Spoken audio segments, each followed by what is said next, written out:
Kami tahu Tuhan, hidup kami ada dalam tangan-Mu. Karena kami tidak punya kuasa untuk menetapkan hidup kami, bahkan menetapkan langkah kami Tuhan. Karena Engkau yang berkuasa dan berotoritas penuh untuk menetapkan langkah hidup kami Tuhan. Itu sebabnya Tuhan, kami selalu tunduk di hadapan-Mu untuk senantiasa jadilah apa yang Kau ingin dalam hidup kami Tuhan. Maka kami percaya segala rancangan yang baik itu akan berlaku dalam kehidupan kami. Tuhan memberkati umat-Mu ini Tuhan. Mereka siap menikmati berkat-berkat firman-Mu Tuhan. Sehingga firman Tuhan yang disingkapkan itu akan memberikan pengertian bagi kami semua. Di dalam nama Tuhan Yesus Kristus kami mengucap syukur kepadamu Bapa dan berdoa. Haleluya. Amin. Silakan duduk jemaat Tuhan yang kasih dalam Kristus. Shalom. Ya, puji nama Tuhan, kita jumpa kembali. Ya, kita bersyukur Tuhan itu baik ya sampai hari ini. Tuhan itu baik.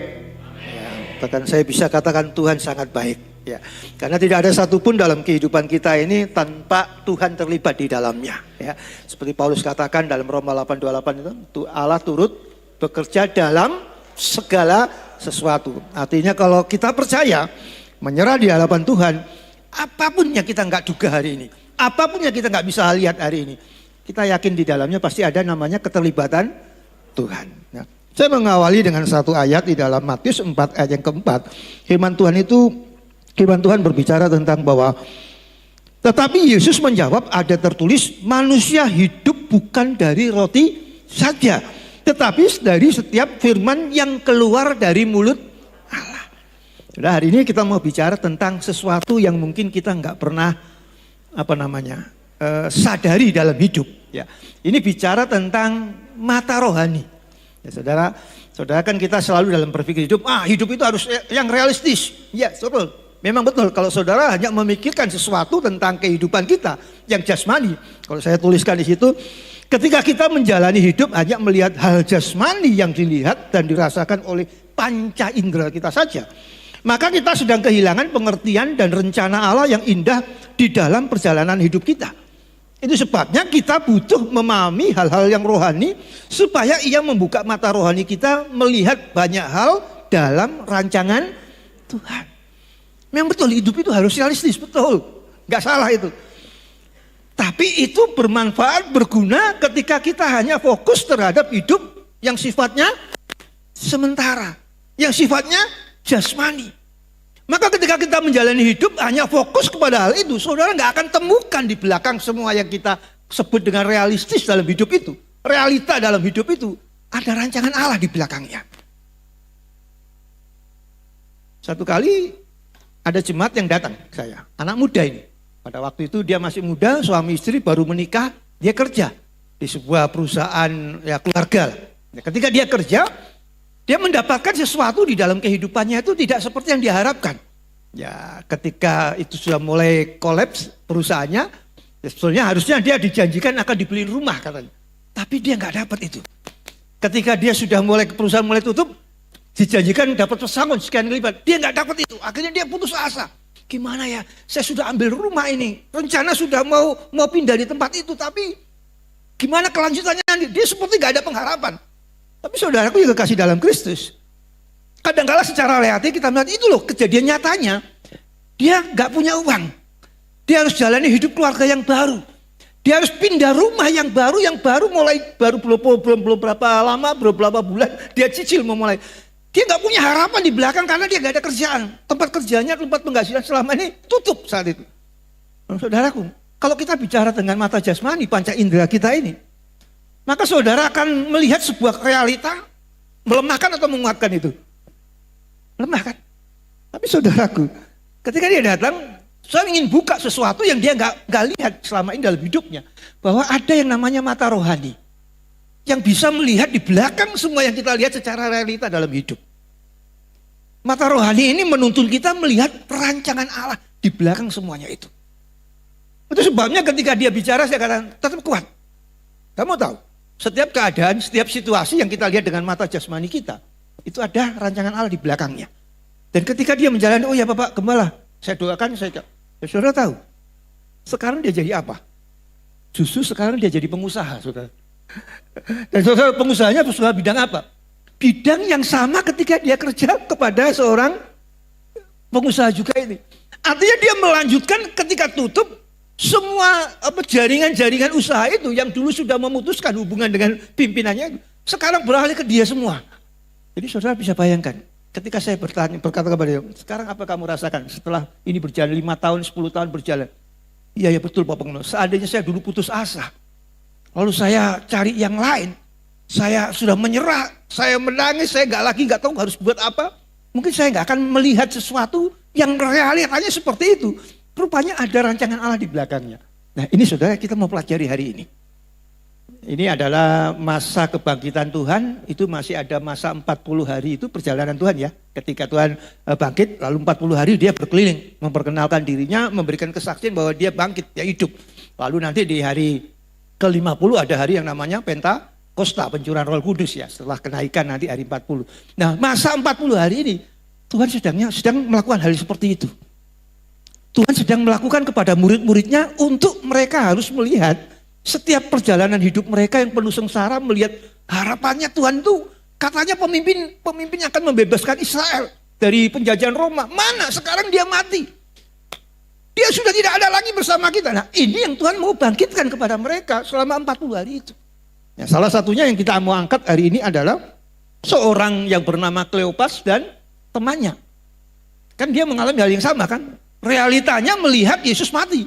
Harapannya hilang. Apa yang diharapkan. Dan dia pulang ke kampung Emmaus. Perjalanan ke Emmaus. Nah di sanalah dalam perjalanan itu Tuhan hadir. Tuhan membuka mata rohaninya. Nanti kita lihat bagian itu. Kita pelajari. Tujuannya apa sih Tuhan lakukan seperti ini? Slide berikutnya. Dalam Pengkhotbah 3 ayat yang ke-14. Allah pernah menuliskan melalui Salomo berkata gini. Aku tahu bahwa segala sesuatu yang dilakukan Allah akan tetap ada untuk selamanya. Itu tak dapat ditambah dan tak dapat dikurangi. Kenapa? Salomo menjawab juga. Allah berbuat demikian supaya manusia takut akan Dia. Coba kalau saudara mirip-mirip atau sama dengan Allah, bisa tahu nanti apa yang akan terjadi. Apa yang kita lakukan kalau kita sudah tahu apa yang akan terjadi? Yang pertama yang pasti kita akan kehilangan yang namanya iman. Karena iman itu adalah percaya kepada sesuatu yang belum kita lihat. Kalau kita sudah melihat segala sesuatu, maka kita akan kehilangan yang namanya iman. Itu sebabnya ini miliknya Allah. Kedaulatan Allah, bukan milik manusia yang bagian ini. Manusia nggak bisa tahu apa yang akan besok. Saya bisa ramal. Itu ramalan yang saudara lihat secara realita. Hitung-hitungannya ada. Tapi bicara tentang sesuatu yang belum kita tahu, belum kita alami, itu nggak bisa. Itu nggak bisa. Saudara bisa prediksi dolar nanti tahun depan udah 20.000, ya mungkin 21.000 mungkin ya tahun depan itu.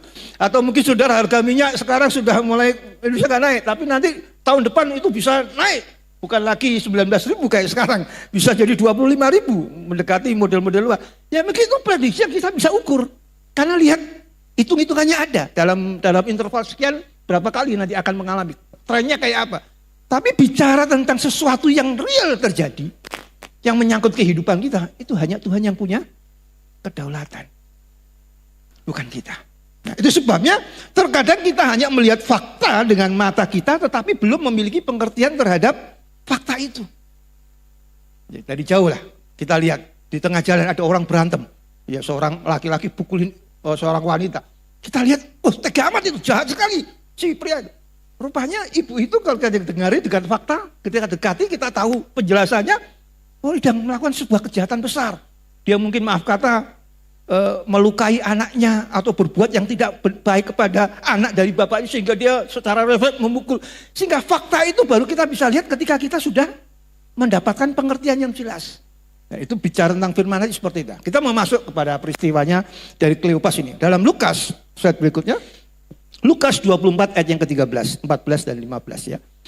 Pada hari itu juga 2 orang dari murid Yesus pergi ke sebuah kampung bernama Emmaus yang terletak kira-kira 7 mil jauhnya. Kalau dihitung kilometer kurang lebih 11,2 atau 11,3 kilometer dari Yerusalem. Mereka, Kleopas dan temannya ini bercakap-cakap tentang segala sesuatu yang telah terjadi. Artinya mereka sedang bercakap-cakap tentang sebuah fakta. Sebuah keadaan yang terjadi hari itu. Ya, kita bisa lihat nanti apa yang dipercakapkan. Ketika mereka sedang bercakap-cakap dan bertukar pikiran, datanglah Yesus sendiri mendekati mereka. Lalu berjalan bersama-sama dengan mereka. Jadi yang mereka sedang bicarakan ini tentang Yesus.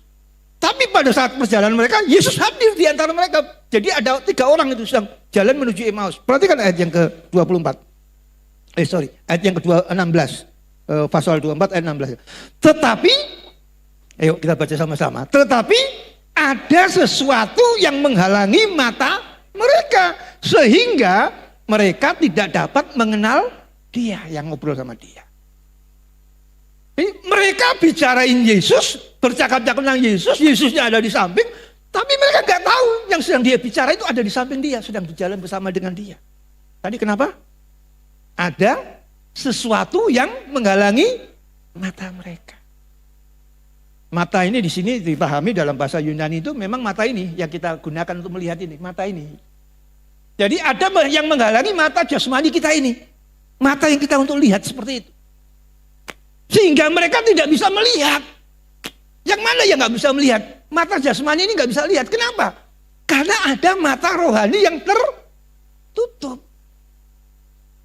Jadi mereka, Yesus sedang berbicara dengan mereka, menjelaskan tentang firman Tuhan. Nanti kita lihat bagian itu. Tapi mereka nggak bisa lihat. Kenapa? Karena mata rohaninya sedang tutup. Nah ini saudara memang kita pelajari dari dalam. Karena dalam kehidupan kita nggak pernah tahu. Nggak pernah bisa menebak. Itu memang nggak bisa ditebak. Kita hanya butuh taat. Kita hanya butuh yang namanya kepekaan. Seorang bapak akan bisa mengerti apa yang diingini anaknya. Karena dia sudah bergaul karib dengan anaknya, tahu sifat-sifat anaknya, tahu senantiasa anaknya itu sering ngobrol dengan bapaknya. Percakapan yang intens antara anak dan bapak inilah yang membentuk yang namanya kepekaan. Saudara bisa peka dengan Tuhan, dengan suara Tuhan, dengan hatinya Tuhan. Kalau kita sering berjumpa, sering ngobrol dengan Tuhan, sering akrab dalam perjumpaan kita dengan Tuhan. Engkau kadang-kadang gak perlu ngomong. Kita gak perlu teriak-teriak sama Tuhan. Tuhan sudah tahu isi hati kita. Kita gak perlu mencari sesuatu.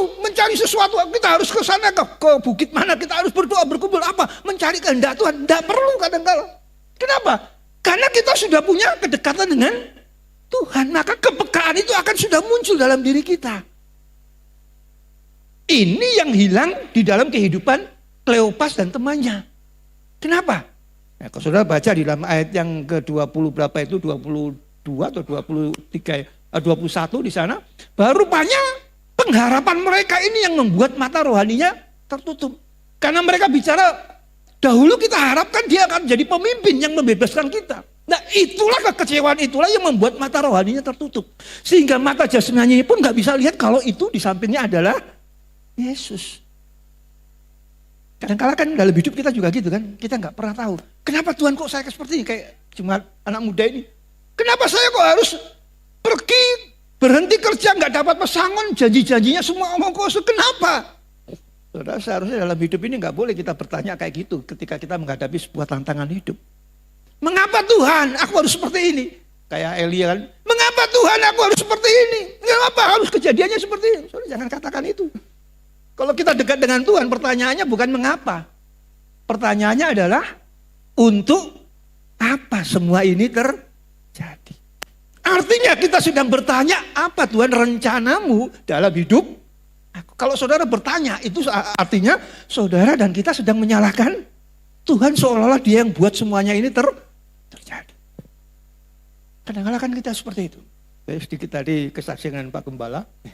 Saya memang sering melayani di sebuah tempat di daerah Sumatera sana, sudah cukup lama, 19 tahun lebih. Rupanya Pak Gembala juga dari sana dulu dibaptisnya. Tahun-tahun berapa itu, 8 bulan mungkin Pak Gembala ya. Ketika berbicara berbagai macam, lalu kisah-kisah dalam perjalanan pengembalaan beliau, panggilan, saya bisa memandang, ya. Jadi sejak dari awal, Tuhan itu sudah kasih clue dalam hidup kita. Kita mau jadi seperti apa? Kenapa kita nggak bisa lihat? Kayak Kleopas kayak gini. Mungkin dahulu kita belum terlalu dekat, terlalu karib dengan Tuhan. Sehingga kita belum terbentuk dalam diri kita namanya kepekaan roh melayani kita. Kita tahunya dulu ikut Tuhan itu hanya datang ibadah, memuji Tuhan, setiap minggu ibadah datang, lalu kita di ruang ibadah menyanyi, lalu menyembah, setelah itu membawa persembahan, lalu doa menutup, doa berkat, lalu pulang. Kita pikir ikut Tuhan itu kayak gitu aja, betul? Oh, berarti aku udah jadi orang setia kalau kayak gitu jemaatnya. Sudah enggak cukup dengan itu. Satu kali Tuhan pernah kritik besar kepada Israel, aku benci perayaanmu. Aku benci korban syukurmu. Kenapa? Tuhan gak tuntut yang bagian itu. Ada sesuatu yang sifatnya sangat menyenangkan hati Tuhan lebih dari apa yang kita lakukan secara jasmani. Yang Tuhan butuh adalah praktek hidupmu loh. Praktek hidup kita itu menunjukkan bagaimana hubungan kita dengan Tuhan. Coba saudara bilang, anak-anak setiap kali datang kepada orang tuanya, Pak aku sekolah ya, kalau disuruh ini makan ya. Soalnya yang butuh bukan itu. Seorang tua ini dan anak itu yang dibutuhkan adalah kedekatannya. Sering curhat, sering duduk berpeluk kalau dia anak kecil di pundak bapaknya. Kenapa Yohanes disebut murid yang paling dikasihi Tuhan? Karena hanya dia satu-satunya yang bersandar di bahu Yesus. Sikap yang seperti itu menunjukkan betapa Yohanes ini punya kedekatan yang dengan Tuhan. Itu sifat fisiknya. Sifat hatinya kita bisa tahu melihat wahyunya. Gak ada murid rasul yang lain itu diberi sesuatu seperti Yohanes. Dikasih penglihatan, kasih wahyu. Apa yang akan terjadi ke depan. Hal yang seperti itu yang kita rasakan dalam hari itu. Yang bernama Kleopas ini sedang berjalan di sana. Dia punya penghalang yang namanya harapannya. Ya, jadi sesuatu ketika kita tertutup mata rohani kita akan gak bisa lihat rencana Tuhan.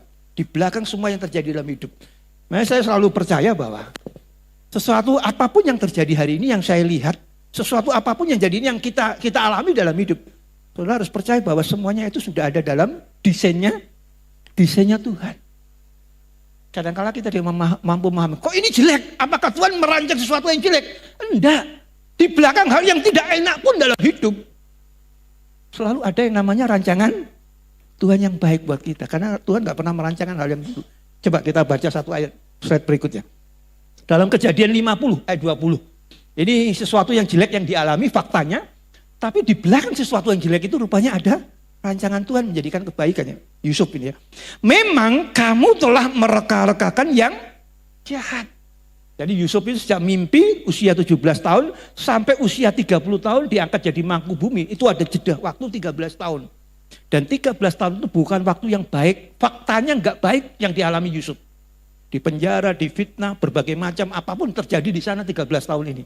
Tapi perhatikan ketika Yusuf ketemu dengan saudaranya, dia ngomong kayak gini. Memang kamu telah mereka-rekakan yang jahat terhadap aku. Tetapi Allah telah mereka-rekakannya untuk kebaikan. Dengan maksud melakukan seperti yang terjadi sekarang ini. Ya ini memelihara hidup suatu bangsa yang besar. Saya tanya, besar enggak waktu itu anak-anak Yakub yang dibawa ke Mesir? Gede enggak dibanding dengan Mesir? Enggak kan, berapa orang? Nah, kita mencatat 70 orang ketika dikasih tanah Goshen itu. Ya ketika ditempatkan di sana, Yusuf minta kepada Firaun tanah itu khusus untuk orang tuanya tinggal di sana. Yakub dan semua keluarga-keluarganya, itu cuma 70 orang. Tapi Tuhan bilang apa? Yusuf bilang, ya ini memelihara hidup suatu bangsa yang besar. 70 kok besar dibanding dengan Mesir. Jadi saudara, inilah pola kerjanya Tuhan dalam hidup kita. Orang yang percaya. Sesuatu yang buruk pun yang dibuat manusia, Tuhan bisa sanggup ubahkan menjadi sebuah kebaikan. Ketika kita dekat dengan Tuhan, punya kepekaan dan pergaulan karib dengan Tuhan, kepekaan ini ada. Dan Yusuf memiliki itu dalam hidupnya. Yusuf cerdas? Ya, Yusuf itu orang anak yang cerdas. Dari mudanya dia sangat cerdas. Cerdas dalam pemahaman bagaimana tanggung jawab tugas-tugas yang diberikan dia selalu tuntas. Selalu berhasil. Itu sebabnya kepercayaan diberikan oleh Firaun kepada Yusuf sebagai mangku bumi. Karena keberhasilan yang dialami Yusuf, apapun yang dilakukan Yusuf, selalu Tuhan buat berhasil. Kenapa? Karena hubungannya dengan Tuhan baik. Hubungannya dengan Tuhan baik. Itu kunci saudara bisa melihat sesuatu yang belum terjadi apa yang kita alami hari ini. Kenapa Yusuf tenang ketika di penjara? Kenapa Yusuf diam saja ketika dia difitnah? Kenapa Yusuf begitu tenangnya ketika dia dimasukkan penjara yang paling bawah? Karena pertanyaan dalam hidupnya tidak pernah bertanya, mengapa Tuhan ini terjadi dalam hidup? Seperti orang yang putus asa. Tapi pertanyaan Yusuf adalah, untuk apa semuanya yang terjadi? Kenapa Yusuf kuat? Karena Yusuf percaya dengan apa yang diberikan Allah ketika berusia 17 tahun. Kalau saudara percaya dengan panggilan saudara awal, saudara akan menjalani hidup dengan dasar panggilan itu. Saudara akan hidup dengan dasar panggilan itu. Yusuf menjalani apapun pergumulan dalam hidupnya, dia berpegang teguh kepada panggilannya sejak awal. Apa yang dilihat itu pasti terjadi. Makanya dia tunduk hidupnya, berserah kepada Tuhan, karena dia tahu suatu kali kelak itu akan terwujud. Kenapa? Karena Tuhan yang kasih tahu kepada dia. Ketika engkau dipanggil Tuhan, entah dalam kondisi apa, situasi apa hidupmu dipanggil Tuhan, ya tidak harus menjadi seorang hamba Tuhan, seorang pendeta maksudnya, bukan hamba Tuhan. Kalau hamba Tuhan secara umum kita semua bisa dipanggil jadi hamba Tuhan, tapi menjadi seorang gembala atau seorang pendeta, ya enggak seharusnya semuanya panggil seperti itu. Tapi panggilan itu bicara tentang masa depan kehidupan kita, Tuhan sudah setting. Maka ketika kita percaya itu, apapun yang kita jalan hidup, engkau miliknya Tuhan. Engkau sudah berada dalam apa kendali Tuhan untuk hidup kita ini, dirancang oleh Tuhan. Makanya Roma 8:28 itu menunjukkan itulah yang ada dalam diri Paulus. Allah turut bekerja dalam segala sesuatu untuk mendatangkan kebaikan. Jadi kalau situasinya sesulit apapun hari ini kita jalani dalam hidup, saudara percaya. Di balik kesulitan itu ada kebaikan Tuhan seperti yang Yusuf alami ini. Dan dia punya tujuan, bukan untuk diri kita. Tapi biasanya orang-orang yang terlibat dengan hidup kita. Saya tanya, ketika saudara dikasih karunia, contoh saja yang paling mudah, kesembuhan. Saudara bisa menyembuhkan diri sendiri? Banyak kali enggak. Manfaat dari karunia kesembuhan itu adalah Tuhan percayakan itu kepada kita. Untuk kita menjadi berkat bagi orang-orang yang kondisinya butuh jamahan kuasa Tuhan melalui kesembuhan. Jadi enggak bisa kita klaim kalau kita bisa menyembuhkan orang, lalu kita klaim diri kita sebagai seorang penyembuh. Enggak. Tuhan. Kalau engkau dipanggil Tuhan menjadi seorang pendoa syafaat untuk kemajuan dan pertumbuhan gereja ini, itu bukan berdoa untuk pribadi kita. Tapi engkau sudah dipakai Tuhan untuk, ini loh, dikembangkan. Ini loh kau harus doakan. Melalui karunia yang Tuhan taruh dalam diri kita. Karena doa-doa yang kita naikkan ada kuasa, ada urapan di dalamnya. Maka itu bukan untuk kita. Kita menikmati karena sebagai wadahnya. Tapi berkat itu sebenarnya untuk yang kita sedang doakan. Seperti doa dari Yabes katakan. Bukan untuk dirinya, tapi untuk seluruh bangsa pada saat itu. Next berikutnya, kita mau melihat apa yang membuat Kleopas ini menghadapi sebuah hal yang besar itu. Dan kita harus belajar bertanya untuk apa ini terjadi kepada Tuhan. Bukan mengapa hal itu terjadi, seperti yang saya katakan tadi. Karena dengan ini kita bisa menyadari bahwa rancangan Tuhan itu selalu ada dalam hidup kita. Di dalam Lukas 24 ayat yang ke-21. Ini Kleopas yang membuat penghalang mata rohaninya tertutup karena ini. Lukas 24 ayat 21. Padahal kapan? Kami dahulu. Jadi Kleopas ini dulu ketika dia tahu tentang Yesus di usia 30 tahun dalam pelayanannya itu, dia berpikir ini orang yang paling tepat jadi pemimpin. Lalu dia bilang, kami dahulu mengharapkan bahwa dialah yang datang untuk membebaskan bangsa Israel. Tetapi sementara itu telah lewat 3 hari sejak semua itu jadi mereka kecewa. Kenapa? Karena kok mati yang diharapkan. Berarti sudah selesai. Berhentilah rancangan Tuhan. Berhentilah pengharapan mereka. Ketika orang hidup di dalam sebuah keputusasaan, ada kekecewaan di dalam hidupnya, itulah penghalang mata rohani kita untuk melihat sesuatu rancangan Tuhan. Kenapa putus asa itu dosa? Karena seorang yang putus asa sudah gak punya harapan dalam hidupnya, artinya dia sedang tidak mempercayai adanya Tuhan atau kuasa Tuhan. Tuhan pernah tegur Elia ketika dia hebat melawan Baal-Baal, 450 Baal dan berbagai macam dewa yang lain di dalamnya. Dia kelihatan perkasa, dia kelihatan hebat, dia bisa bunuh semua perintahkan untuk bunuh. Tapi melawan seorang wanita yang nama Isabel. Apa yang dilakukan oleh Elia? Dia ketakutan. Dia putus harapan, dia lari jauh-jauh ke tepi sungai Kerit itu, bikin kemah. Lalu dia teriak sama Tuhan. Tuhan, dia takut dengan mereka itu kenapa? Karena saya mau dibunuh, nabi-nabimu dibunuh. Lah, kamu kemarin hebat luar biasa, bisa membunuh orang, bisa menunjukkan kepada mereka kuasa Tuhan nyata. Sekarang kok kamu gitu? Orang yang putus asa itu orang yang tidak mempercayai kuasa Tuhan itu tetap bekerja. Jangan ada putus asa dalam hidup kita. Seandainya sesulit yang suatu masa yang kita sedang hadapi, saudara percaya. Di belakang semuanya itu pasti ada pelajaran. Karena ini proses. Satu kali saya memberikan sebuah perumpamaan yang memang memang ini realita dalam hidup. Kalau saudara menanam sebuah jagung, saudara dari bonggolnya, dari biji jagung, dari buah jagung, atau hanya dari beberapa biji yang kita tanam. Biasanya kan kita beberapa biji aja ya, ditanam kan. Apa yang terjadi dengan biji gandum? Atau biji padi atau jagung yang kita sedang tanam di dalamnya? Pasti kita akan membiarkannya, udah ditanam, taruh di dalam tanah lalu kita tutup. Apa yang terjadi di dalamnya? Kita nggak pernah tahu, karena kita nggak bisa lihat prosesnya mulai dari dekat. Tapi beberapa hari kemudian, atau mungkin 1 bulan kemudian, tiba-tiba udah keluar,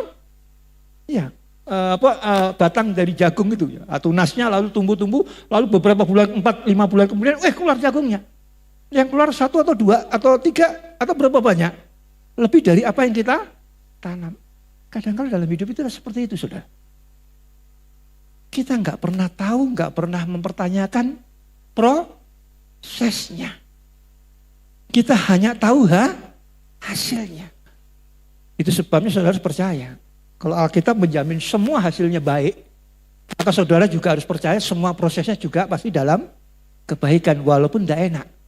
Saudara tahu kenapa apa yang dialami oleh biji gandum atau jagung ketika ada dalam tanah? Dia mengalami yang namanya kematian, yang namanya pembusukan di dalamnya. Justru proses pembusukan dan kematian itu prosesnya supaya dia mengalami kehidupan kembali. Penderitaan kita dalam hidup itu proses kematian. 13 tahunnya Yusuf itu adalah proses kematian. Ketika dia dipanggil oleh Firaun karena ada seorang juru minum itu yang bertanya, yang memberikan rekomendasi kepada Firaun, maka Yusuf dipanggil. Dari proses kematiannya selama 13 tahun, hari itu dia dipanggil oleh Firaun dan dia diangkat menjadi seorang mangku bumi. Kalau dalam organisasi ada ketum, tapi Yusuf ini adalah ketua hariannya. Artinya mangku bumi itu perdana menterinya. Firaun rajanya. Firaun berkata, yang membedakan engkau dan saya adalah mahkotanya saja. Kekuasaan, otoritas sama semuanya. Nah, jemaat yang dikasih oleh Tuhan. Yang dialami Kleopas ini dalam memandang Tuhan karena ada kecewaan, mata rohani nggak bisa lihat. Lalu apa yang terjadi dalam kehidupan kita? Kadang-kadang hidup kita itu seperti itu. Ketika kita tidak dekat dengan Tuhan, saudara akan menciptakan yang namanya Tuhan dalam versinya kita sendiri. Tuhan itu menurut saya adalah Tuhan penolong. Tuhan itu menurut saya adalah Tuhan yang senantiasa memberi jalan keluar dalam hidup kita. Sehingga nggak ada sesuatu dalam hidup kita yang buntu semuanya. Seolah saudara kalau ikut Tuhan itu semuanya baik-baik saja. Kalau bicara yang baik-baik saja saudara, di dunia ini nggak akan ada ya agama lain selain agama Kristen. Karena mengalami baik-baik saja. Tapi kenyataannya tidak semua orang ikut Tuhan mengalami kebaikan. Saudara, saya bicara tentang bagaimana Tuhan di dalam kehidupan kita nggak boleh ciptakan Tuhan menurut versi kita. Tuhan itu bekerja di dalam kedaulatannya. Dalam kesulitan hidup kita ada Tuhan. Dalam kebahagiaan hidup kita ada Tuhan. Tapi Tuhan tidak pernah menjanjikan dalam kehidupan kita selalu baik terus. Tidak mungkin kita akan terang terus, nggak ada mendung, nggak ada langit, nggak ada hujan, nggak ada gelap, nggak ada. Tuhan ciptakan semuanya itu memberikan sebuah gambaran dalam hidup. Dalam setiap musim, dalam setiap proses selalu ada Dia di dalamnya. Satu kali ketika Israel pecah jadi 2, ya, zamannya Salomo, lalu anaknya Rehabiam, lalu di sampingnya itu ada Yerobeam. Yerobeam ini adalah pegawainya Salomo dulu, ya. Tapi orang-orang begadang-gadang dia menjadi seorang pengganti Salomo. Akhirnya dia jadi pemimpin. Sehingga yang dari keturunan Salomo yang asli itu, Rehabiam itu juga ada beberapa yang ikut dia. Sehingga bangsa Israel pecah jadi 2. Yang satu Israel Selatan, satu Israel Utara. Yang dipimpin oleh Rehabeam anaknya itu hanya 2 suku. Suku Yehuda dan didampingi oleh suku Benyamin. Sementara yang 10 suku itu dibawa kendali kekuasaan dari Yerobeam. Mereka tinggal di Samaria, yang Yerobeam dengan 10 suku Israel. Yang 2 suku ini tetap tinggal di Yerusalem. Nah, inilah yang jadi cikal bakal bertumbuhnya tentang pemujaan. Di dalam Yohanes 4 itu Tuhan bicara dengan wanita Samaria itu, Allah itu adalah Allah dalam roh. Maka semua orang menyembah dia di dalam roh dan kebenaran. Maka ayat sebelumnya Tuhan bicara bahwa kamu gak akan lagi menyembah Allah, menyembah aku di Betel atau di Yerusalem. Kenapa ini? Nah, ini latar belakangnya itu. Saya kasih gambaran tentang menciptakan Allah dalam versi kita. Jadi Yerobeam ini ketika di Samaria, kalau saudara baca di dalam 1 Raja-Raja itu di sana katakan, ketika dia di Samaria jadi raja, dia ciptakan penyembahannya itu mirip dengan Yerusalem. Dia bikin patung, satu ditaruh di Betel, satu di Dan, patung lembu itu. Lalu dia ngomong sama rakyat di sana, 10 suku Israel, inilah Allahmu yang melepaskan engkau dari tanah Mesir menuju Kanaan ketika di inilah dia. Dia ciptakan 2 patung lembu, yang satu di Dan, satu di Betel, untuk menyamai representasi Allah di dalam kepemimpinan keluar dari Mesir dengan tanda apa? Bentuk apa? Tabut perjanjian. Jadi dia juga bikin seperti itu. Dia pikir Allahnya itu tabut perjanjian. Sehingga Yerobeam menciptakan patung lembu emas itu di Dan dan di Betel supaya mirip. Lalu dia pilih imam-imam sendiri. Dia pilih bikin hari-hari raya sendiri. Dia bikin jam-jam ibadah sendiri. Desainnya semua sama dengan desainnya yang di Yerusalem. Tapi dia ciptakan versinya sendiri. Dan saudara tahu, seluruh keturunan raja-raja dari keturunan Israel 10 ini, semua dibenci oleh Tuhan. Karena siapapun yang mengikuti polanya Yerobeam dibenci oleh Tuhan. Itu sebabnya kita nggak boleh menciptakan versi Allah itu menurut versi kita. Betul? Allah yang seperti apa? Allah yang kayak gini loh. Enggak. Dia itu Allah yang berdaulat. Jangan pandang dia, menyembah dia ketika engkau bahagia. Ketika engkau susah engkau enggak. Kenapa istri Ayub marah-marah kepada Ayub? Karena istri Ayub punya Allah dalam versinya sendiri. Sementara Ayub sudah tahu versi Tuhan yang menurut Allah itu seperti ini. Kalaupun aku dalam penderitaan, memang kita harus terima yang baik saja. Kita nggak mau terima yang nggak baik dari Allah. Itu Ayub memahami betul seperti apa Allah sesungguhnya. Tapi istri Ayub melihat bahwa Allah itu menurut versinya. Kutuk dia aja Allahmu itu. Tinggalkan masa kita sudah setia kayak gini, kamu saleh, kamu jujur, takut engkau kayak gini hidupmu. Kita nggak boleh. Engkau harus percaya kalau engkau sudah dipanggil Tuhan, Tuhan ada terus bersama engkau. Rencananya nggak pernah gagal. Dia selalu ada. Itu sebabnya ketika perjalanan Kleopas dan temannya ini sampai di tujuan, ketika Tuhan memecah roti, minum perjamuan di sana, baru mata rohaninya Kleopas terbuka. Apa kata dia? Slide bagian akhir aja. Ya, bagian akhir ya. Ya, di Lukas 24 ayat 32. Kata mereka seorang kepada yang lain, bukankah hati kita berkobar-kobar ketika ia berbicara dengan kita di tengah jalan dan ketika ia menerangkan kitab suci. Jadi apa yang membuat mata rohani bisa terbuka? Ketika Yesus menerangkan kitab suci. Saudara tahu kenapa Lazarus dalam Alkitab, Sakeus dalam Alkitab itu bisa menghabiskan hartanya. Setengah dari milikku aku berikan kepada orang miskin. Kalau ada orang yang aku peras, aku kembalikan berapa kali lipat? 4 kali lipat. Saudara tahu, ini orang ini pelitnya minta ampun. Sakeus ini mata duitan. Nggak mau kehilangan sepeser pun dalam hidupnya. Ya, kalau orang utang 1 juta, maunya dikembaliin 3 juta atau 4 juta. Itu rentenir yang luar biasa zaman itu. Ya. Tapi saudara, kenapa ketika Yesus sudah mampir di rumahnya, Sakeus jadi orang yang begitu murah hatinya. Generosity-nya dalam hidup itu begitu luar biasanya. Dia berkemuran, dia bisa lepas hartanya setengah. Dia bisa balikin orang yang utang yang dia peras 4 kali lipat. Kenapa?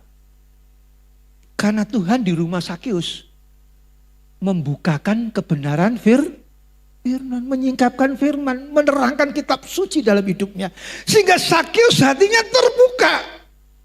Saudara baca di dalam Mazmur 119 ayat yang ke-130 ya. Slide sebelumnya, ada slide sebelumnya itu ya. Mazmur 119 ayat 130. Bila tersingkap firman-firman-Mu memberi terang, memberi pengertian kepada orang-orang bodoh. Jadi ketika firman Tuhan disingkapkan, memberi pengertian. Ketika Sakius ini firman Tuhan dibukakan dalam hatinya, jadi berkobar-kobarnya Sakius ketika lihat Yesus akan mampir di rumahnya. Kan waktu itu dia di atas pohon. Sakius turun, aku mau mampir ke rumah. Oh senang dia.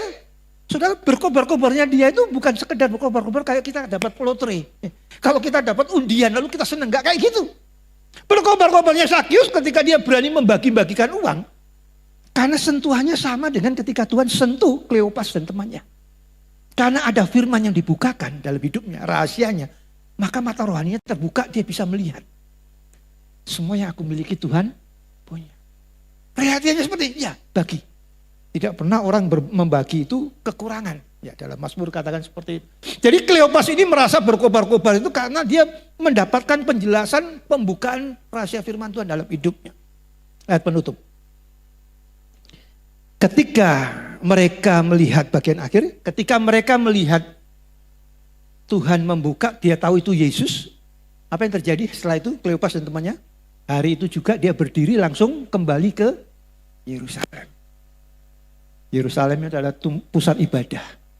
Yerusalem itu adalah rumah Tuhan. Yerusalem adalah tempat ibadah yang benar pada zaman itu. Makanya mereka nggak lagi tinggal lama-lama di Emmaus karena dia sudah mendapat bukti. Apa yang diharapkan rupanya enggak seperti apa yang dia lihat dengan mata jasmani. Buktinya apa? Yesus yang dia bercakapkan dalam perjalanan itu, yang dia kecewakan itu, hari itu ada bersama dengan dia. Saudara harus pahami tentang perjalanan hidup saudara dan saya hari ini. Mata rohani saudara lah yang akan mampu membuat saudara mampu bertahan dan tetap hidup di dalam Tuhan. Mereka akhirnya kembali ke Yerusalem menunjukkan mereka kembali kepada ibadah yang benar, kembali kepada iman yang benar, mereka kembali kepada tujuan yang benar. Kekecewaan, putus asa dalam hidup membuat kita menjauh dari Yerusalem. Tapi ketika engkau dibukakan oleh kebenaran firman Tuhan, engkau akan kembali kepada tujuan yang benar, yaitu Yerusalem. Tuhan Yesus memberkati kita. Kita nyanyikan satu lagu, walau ku tak dapat melihat.